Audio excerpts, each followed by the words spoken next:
Shalom Bapak Ibu Saudara, ketemu lagi dengan saya dalam My Life Time with Jesus. Nah, kali ini saya akan melanjutkan nasihat kedua yang disampaikan Rasul Paulus kepada jemaat di Tesalonika di dalam kitab 1 Tesalonika pasal 5 ayat 15. Saya akan baca kembali untuk saudara.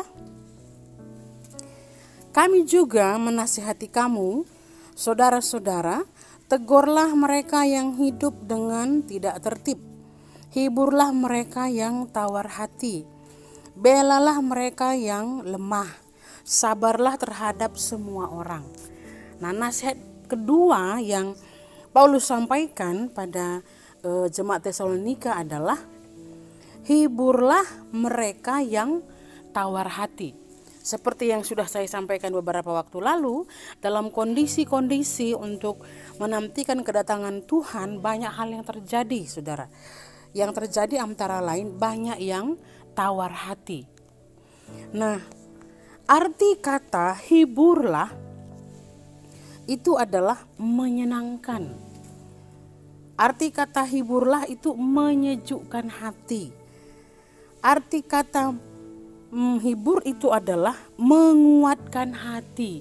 Jadi ketika Paulus menyampaikan kepada jemaat Tesalonika supaya jemaat Tesalonika saling menghibur mereka yang tawar hati, saudara, itu harapan Paulus, jemaat-jemaat Tesalonika hatinya dikuatkan.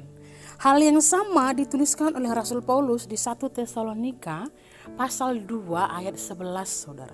Di situ disampaikan bahwa Paulus menguatkan hati jemaat Tesalonika seperti seorang bapa kepada anaknya. Seorang bapa kepada anaknya. Itu berarti secara pribadi Paulus memberi diri untuk menguatkan jemaat di Tesalonika. Nah, hiburlah mereka yang tawar hati. Sejukkanlah hati, kuatkanlah hati mereka yang tawar hati. Nah, arti kata tawar hati di ayat ini adalah hati yang susah. Saudara, banyak yang susah. Di zaman itu banyak yang susah. Mungkin hari-hari ini juga banyak yang susah hati, saudara. Arti kata tawar hati di situ adalah berkecil hati ataupun gak ada nyali, saudara, gak ada keberanian. Arti kata tawar hati itu di situ adalah penakut, saudara. Penakut.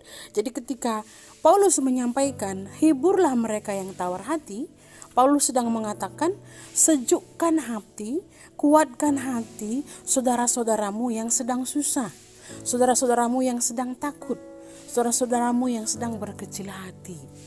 Nah, Bapak Ibu yang diberkati oleh Tuhan, tidak gampang buat kita untuk menghibur orang lain karena kita sendiri perlu penghiburan. Tapi ini firman Tuhan. Saudara dan saya harus belajar menghibur saudara-saudara kita yang hari-hari ini mengalami kesusahan.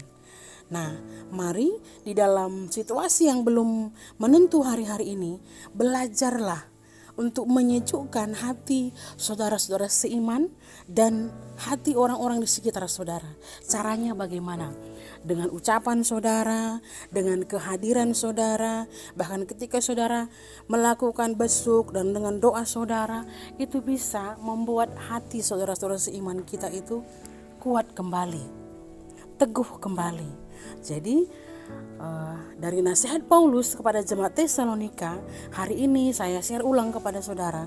Mari sama-sama ambil waktu, ambil kesempatan untuk menghibur saudara-saudara kita yang tawar hati.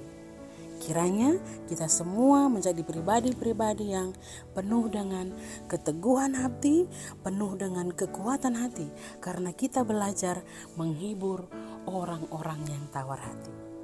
Tuhan Yesus memberkati. Shalom.